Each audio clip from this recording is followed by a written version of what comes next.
everybody, and welcome back to the Ruina estate. Ba-da-da-ba-da-da-bum-bum. Alrighty, so in this episode, we are finally going to get all of that exploration progress that I keep mentioning. Ideally, we are going to get every zone to level 5. That's my goal. We'll see what happens, but that's the goal. Of course, you know, again, we'll see what happens. But in the meantime, armor smithing is finally complete. Also, you know what? I'm just gonna just hear me out if I do.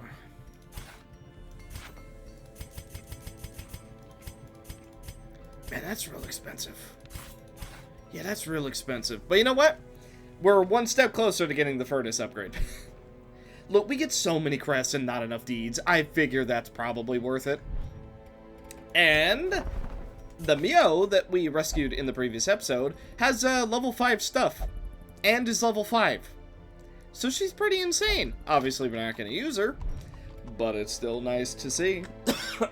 So, with that being said, ideally, we're going to get a lot of exploration progress in this one, and as per the usual, if anything exciting happens, I'll be sure and let you know.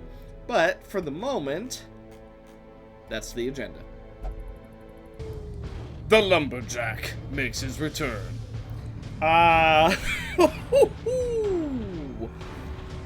Oh boy, you're pretty buffed. Unfortunately for you, we go first. 46 damage to begin. Okay, blunt blow. Double stun.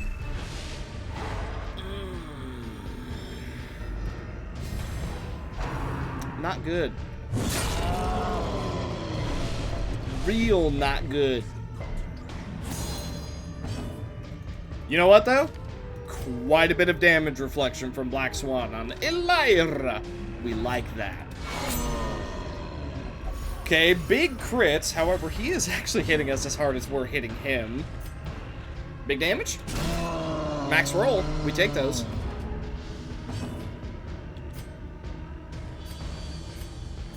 I don't think we get the execute. Okay, we do hit for 19. Last stun. Grind the axe. Okay, he has a very real potential to just absolutely annihilate us this turn, so I'll tell you what we're gonna do. Mark. And annihilate.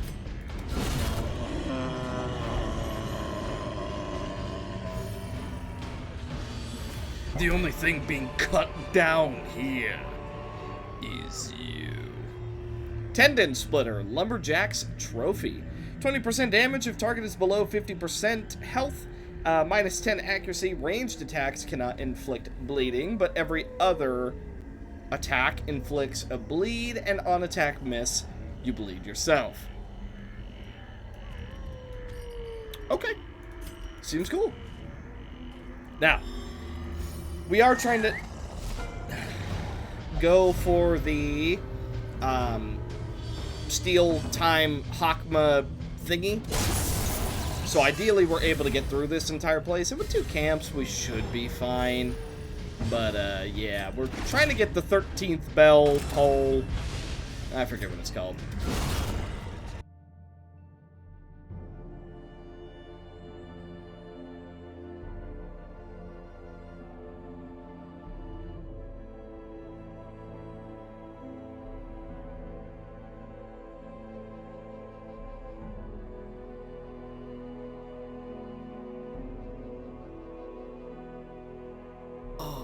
It looks like a cup! I know that's random. Look, it looks like a cup. Hang on, wait a minute.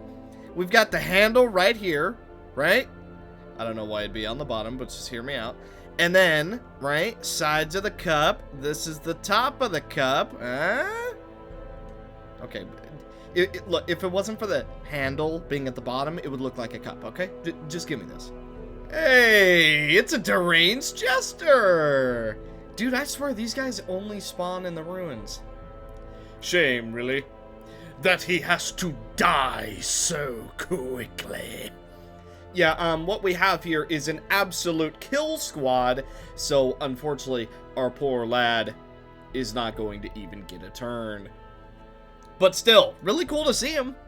Wish we could see him more. Yeah, I bet you there's some kind of, like, compatibility mod out there that makes him spawn in the other regions, but yeah, we really just don't see him outside the ruins, like, at all.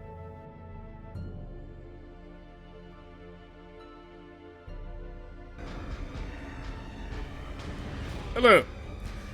Alright, so I don't know how I'm gonna edit down all the exploration we did, but we've done a lot of exploration, and I want to go fight something. So, we're gonna go fight the Brigand 12-pounder. It's the level 3 version of the boss. Here's what we bring. We bring Perish Dennis, the Eugene, with Eugene's Blade. Very interesting weapon. I don't know how good it's gonna be, but we're gonna try it out. We also have Endless Battle and all of her abilities. Then we bring Alice, the Zhao, with Devourer. We already know what that does, as well as Sense on Red. Needless to say, it seems like a very powerful trinket, especially for Alice, who is just going to reset her stress anyway. Then, Kale and Arknight are using 2 different types of spears. I know this is a knife, bear with me. Spectral Spear Tip, which is giving us a little bit of extra damage, and it's also giving us more health for the entire quest, which seems pretty good. Then, and I might get rid of this, however, it seemed really interesting and I wanted to see what it did. Little Red Riding Hood. Stupidly powerful trinket, but when we get a kill, we have a 20% chance to get an Aegis, which alone is ridiculous, but also, every time we kill an enemy, we get 1 layer of the Red Tragedy. What does the Red Tragedy do? I don't know. You got me there. But what I do know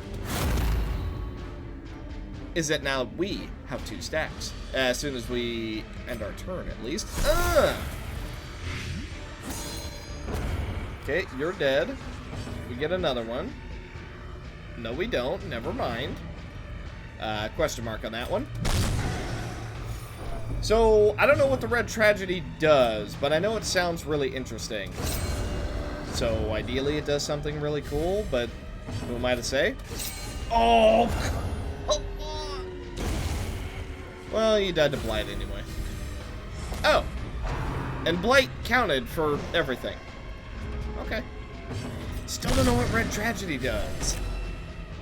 I wanted to say, like, maybe it's some kind of stat increase, but it doesn't actually say what it is. So I don't know. I mean, we could try the... Yeah, we could just try and, like, blight him and then stab him.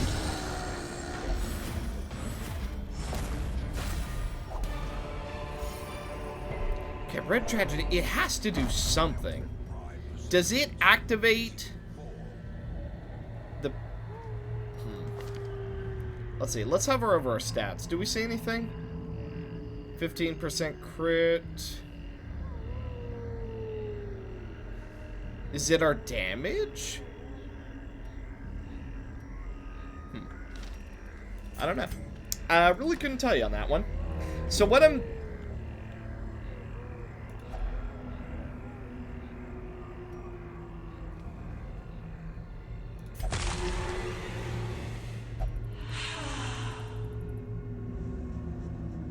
Alright, I guess we're fighting the Banshee now.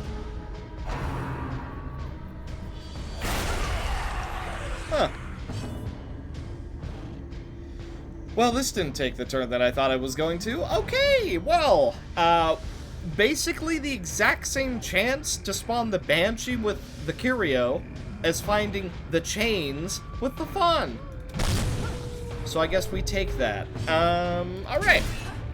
What I was going to say is I think we're going to go and take on the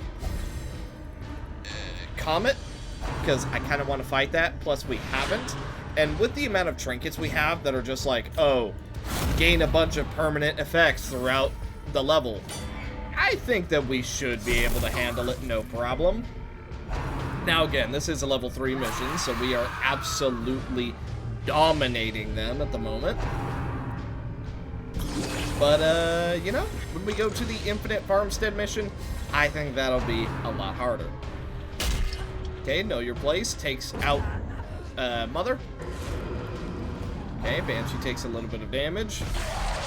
He burps on us and does not manage to blight us up. Don't worry, that is totally normal. That's just what this trinket does. Gain a bit more crit chance as well as do a fair amount of damage. She's gonna drift around. That's fine. We don't mind at all. 21 damage going down to 5, eh? And then we take him out. Bring out the second round of fools. Okay, you're life linked. So what if I told you she's not allowed to be guarded? Then, colossal damage on her. Oh, she's dead. Lum out. Completely skip phase 2.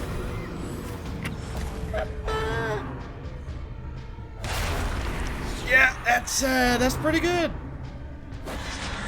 When you come and do a level 3 boss fight with all level 6s, who would have guessed? It goes pretty well. We just got the 25% chance to do 50 true damage. Completely fair and balanced. Okay, she's a little bit upset, but you know what? That's fine. Everything will be a-okay. Get blocked. Oh, I'm sorry. Did you think you were actually going to do damage? Well, you're thoroughly mistaken on that front. Bye, Banshee.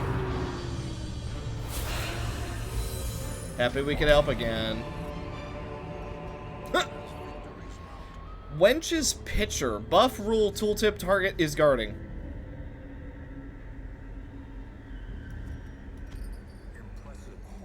Huh. Well, the tooltip is broken on that. However, I actually believe that that is the final... No. There's one more trinket to get from the Banshee, and then we've actually gotten every single one of them. That's kind of crazy to think about. Inquisitor, you're a little bit too much of a threat, so I'm just going to remove you from the equation. Now hear me out.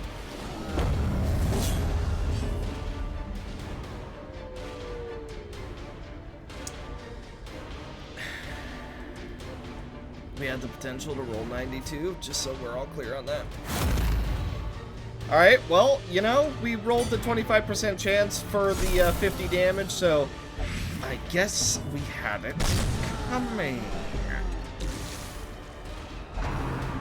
Okay, getting shuffled does suck a little bit. 26 riposte. You're dead next turn, actually. You're almost dead this turn. Okay, Rain of Blight going out. That's totally fine. We can stack you for a little bit of health. Or we could just get the execute.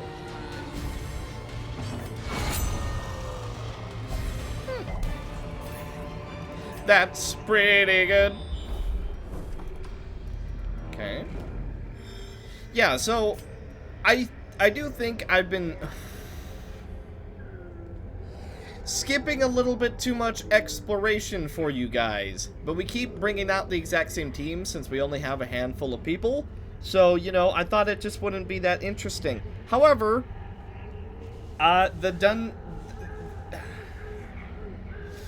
dungeon that keeps on giving. Okay. Hello, Mr. Shambler. Wow, okay. Didn't know we were going to do a boss rush in this episode, but I guess that's what we're doing. I was going to save it for later. Alright, let's go ahead and take the blade out. That way we can move up if need be. 24 riposte. Yeah, I don't expect a level 3 Shambler to get through us that easily, especially when we're doing as much damage as we are. But, It's still a shambler. Still got to give it a little bit of respect because he can still do a lot of damage. Clap-a-claw. Ow. Okay, tell you what. We move forward, and we take that one out. Okay, so you're going to go down to 12? Or we just kill you. You know, that's always an option, too. No, Elira, you almost had it. But now. LOL. Huh. Well.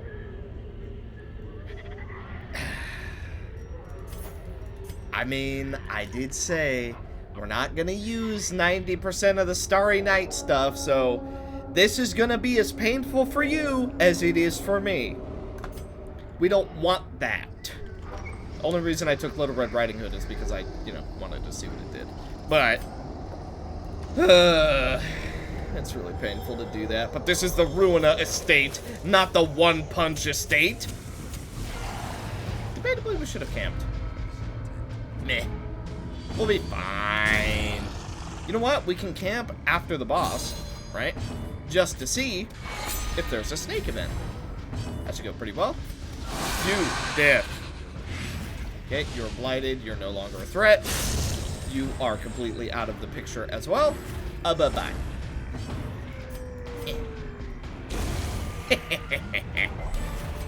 Nice. Alright. So, let's take out this pounder. Then we will go for a camp. Then I think we are just going to go directly for the comet.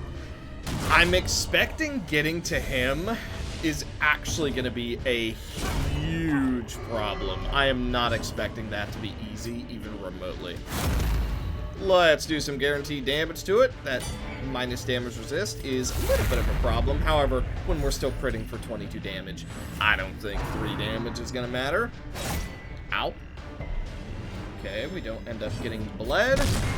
This should put us... Oh, yes, it does.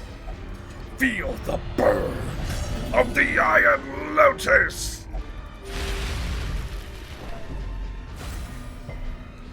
You messed up now. I had to go for it. Okay, reinforcements are summoned. Do you think we care? Then you'd be thoroughly mistaken. Oh yeah. Oh yeah. We're dealing so much damage.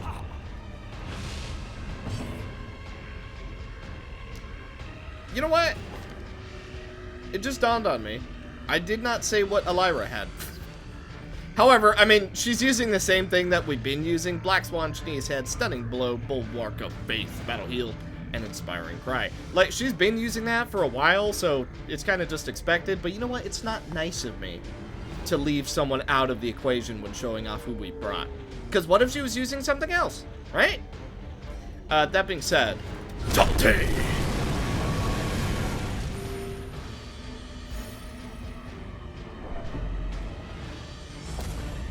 Kill scared.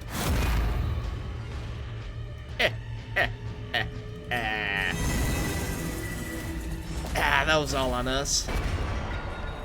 I will be taking this blueprint, and I will be wasting these torches for no reason. What's this? Highwayman? Wow, what? Hello? Man, if only we could use the Highwayman. That sounds disgusting with how I play him. Huh. We're done, but we're gonna camp just in case there's snakes. Ah, yeah, so cozy. We'll do Snake Eyes. We will do Prevent Nighttime Ambush. Let's buff everyone up, and that's it. No schnick. What did we get? We get a nice blueprint. Oh, I clicked a little bit too fast. I'll show you what else we got in a second. Here's a lot of the new trinkets that we have picked up. Obviously, we did pick up Little Red Riding Hood. Still don't know what it does. Debating getting rid of it, though, because it does not fall into the category and all. Eugen's Blade is another thing that we got, and trust me, we got a fair few things, so bear with me. The Price of Silence. The Pipe of Smiling Faces, which is what we just got, before I clicked a little bit too fast. This is from the Smoky Boys in Ruina, so we get to keep this. And then as for, that was me, sorry. As for some other stuff we got, we also picked up Life for a Daredevil. 100% armor piercing, minus 100% protection, bit of damage, but damage received. Honestly, it's good in Lobotomy Corporation. It seems like it's good here. And then Sensor Red, which just gives a +3 flat damage, which is insane. It also makes you immune to debuffs, which is insane. And it does what Sensor do. You're not gonna Virtue, but you're basically invincible. So, that being said, I want to go after the Comet, if we can. As for who we're gonna bring, I don't know. Ideally, this is gonna go extremely smooth. Do I know that it will? No. No, I do not. But I do know that we are immensely powerful, and that should be good enough. We bring Alzamet the Red Mist with the Crimson Scar, the Nova Blade, all of her abilities. Wordy with Galaxy, Black Swan, Flying Sword, Assassination, Mark for Death, Come Hither, and Iron Tribulus. Lynn the Mio with Sensor Red, in the name of love and hate, all of her abilities. And finally, Elira, because we need the healing, with Jania's Head, the Pipe of Smiling Faces, Zalius Accusation, Battle Heal, Holy Lance, and Inspiring Cry. So, yeah, it's gonna be something. I'll tell you that. Oh boy. Excuse me. So, I'm not too worried about our chances because, like I said, our damage is just absolutely astronomical. It's more the elongated fight that I'm kind of worried about. But then again, maybe I shouldn't be because we're strong. Let's be honest. We are strong. Especially when we can do this. 5% virtue chance for the entire battle. Now, I think once we go to a different section, that's when that goes away. But for the moment, it's gonna do us just fine. Especially with how much regen that we're giving, it's gonna be good. Imagine if moving counted as a friendly skill. I'm just gonna move to the side. Okay. Then we're just gonna get a little bit more virtue chance, just in case we get crit into oblivion. Okay, let's go for Flying Sword Assassination. 14 damage, that is minimum. Okay, let's go ahead and move backwards. We do end up taking that out. Everyone is now back exactly in the position they want to be. Okay, Little Red working nicely for us. Gets us a lot of marks. We go for Spear, get a kill, get some bleed. It continues. Okay, Scarecrow is going for Roots. Oh, but we dodge. Not even close. He decides to take a little bit of a breather. Can't say I blame him. Let's see. I'm just going to go for the kill. We do manage to hit them all. It does... Actually, that farmhand is dead. Oh, yeah. I don't think we should be too worried. Now, something I'm kind of debating doing is... Should we continue past the sleeper and try and get a 2-for-1? I don't know if we're that strong. Like, don't get me wrong. We're strong. I just don't know if we're do the sleeper multiple times in a single run kind of strong. I guess we could try. Worst case, we just don't do it, right? Our biggest goal here is just to get to the sleeper and take him out. We're not too terribly interested in the crystals, which is why I didn't take any of the crystal boosting gear. But we do still want a little bit of it because there are still some items that we want to get if we can. And that is the end of Wave 1. Excellently done! Oh, maybe we have to take out one more enemy first, or it's just giving us a chance to heal. Which, needless to say, we do with no problem. Well, you could certainly tell it's our first time in here because we got Mildred's locket. Now, are we gonna need it? Well, truthfully, I don't think so. Especially when everything makes such little sense in a place like this.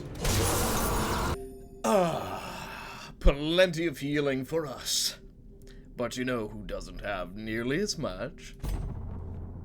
If you guessed the Miller, then you would be correct. So, needless to say, I think this poor soul will not last more than a single turn. Opening up with 46 damage. 87 crit, given by Lynn. And of course, you already know how this story ends. We steal ourselves before finishing this foe.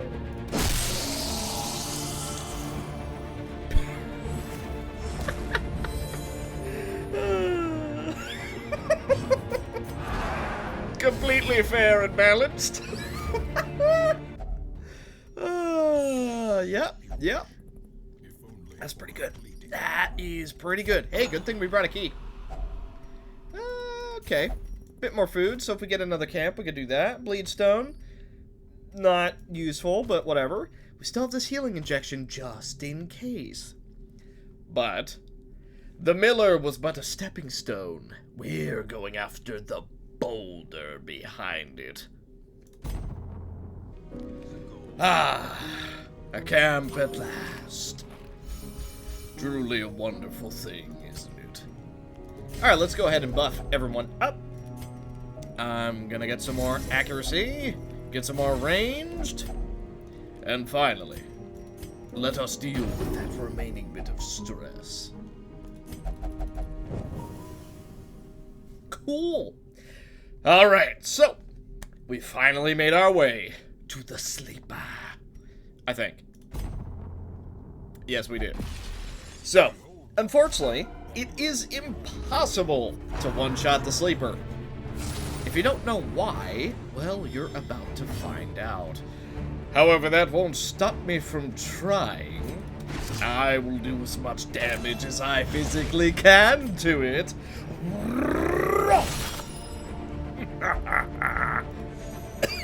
68 damage, pretty good.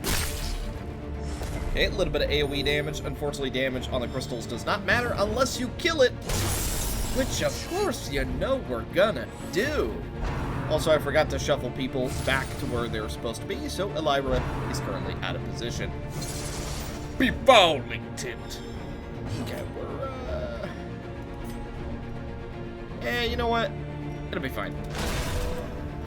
Elira does good enough damage. Ceaseless expansion. Vile focusing. Okay. Well, you are still in my range, so I'm just gonna do damage.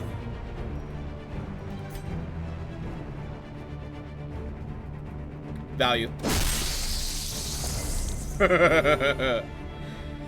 Yeah, that works pretty good. Show me the real fight. And now the true battle begins.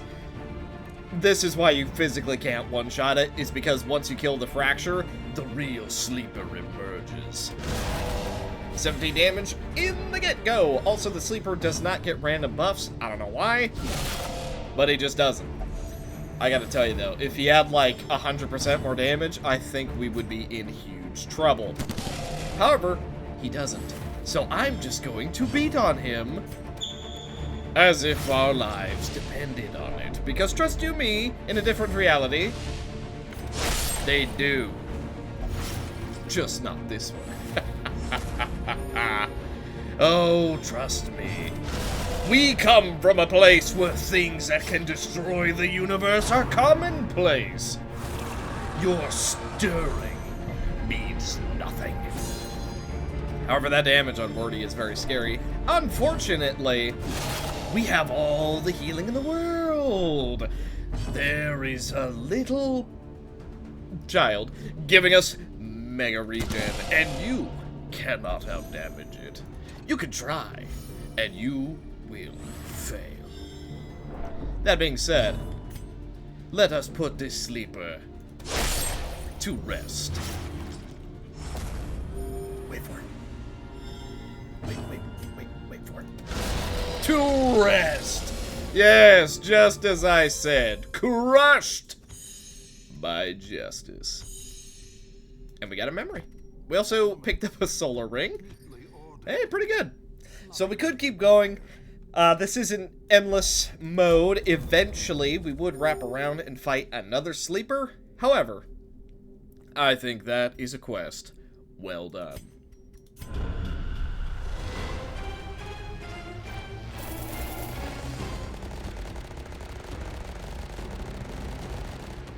Pretty good. 140 shards. And the yips. Ugh. Okay, well, these aren't terrible, but the yips is, like, bad. Also, I installed a new mod. Maybe you'll like it, maybe you won't. However, it is a music overhaul.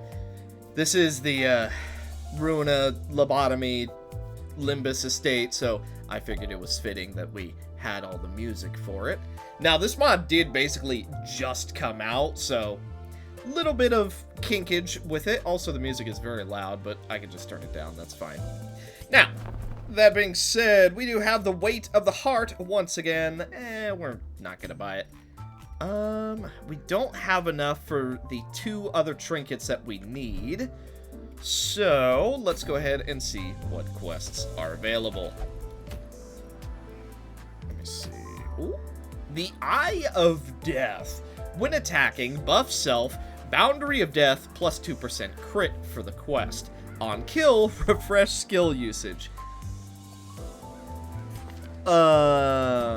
So combine that with Parish Dennis's Sword of Endless Battle. You're getting 3% crit every single attack for Boundary of Death, regardless of the attack that you're using. Yeah, that, yep. Plus 100% crits as well? Yeah, that sounds real good. Honestly, I think we'll go for that. Reaper's Hourglass, very interesting. Igrim, also very interesting. Okay, so I'll tell you what. We're gonna go after this. However, I do feel that this has basically accomplished my initial goal. We got a ton of exploration done, to the point where I'm confident in saying, in the next one, we are going to go on our second to final boss rush. We're going to be taking out every single champion boss, and then on the episode after that, we are going to completely annihilate the Darkest Dungeon. And that will basically be it for this estate.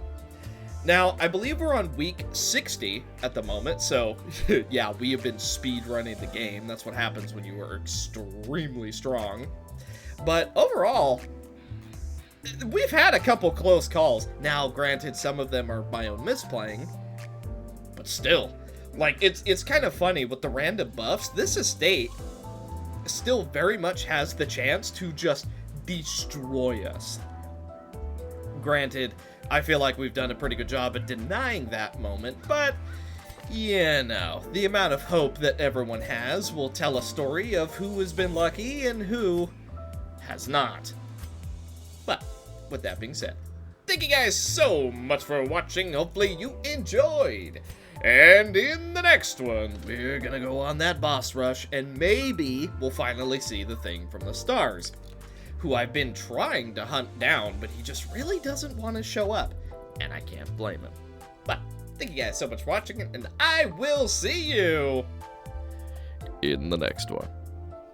Also, my birthday at the time of uploading this, I believe, was yesterday, and I just wanted to say thank you guys all very much for the birthday wishes. A couple of you guys remembered and said happy birthday in the Discord. It meant a lot. Trust me, some people that I know in real life didn't even remember, so the fact that some of you guys did was very, very sweet. Now, I know I only mentioned it a couple videos ago, but still, it very sweet nonetheless. So, thank you guys again for that. Meant a lot, and I will see you in the next one. Bye.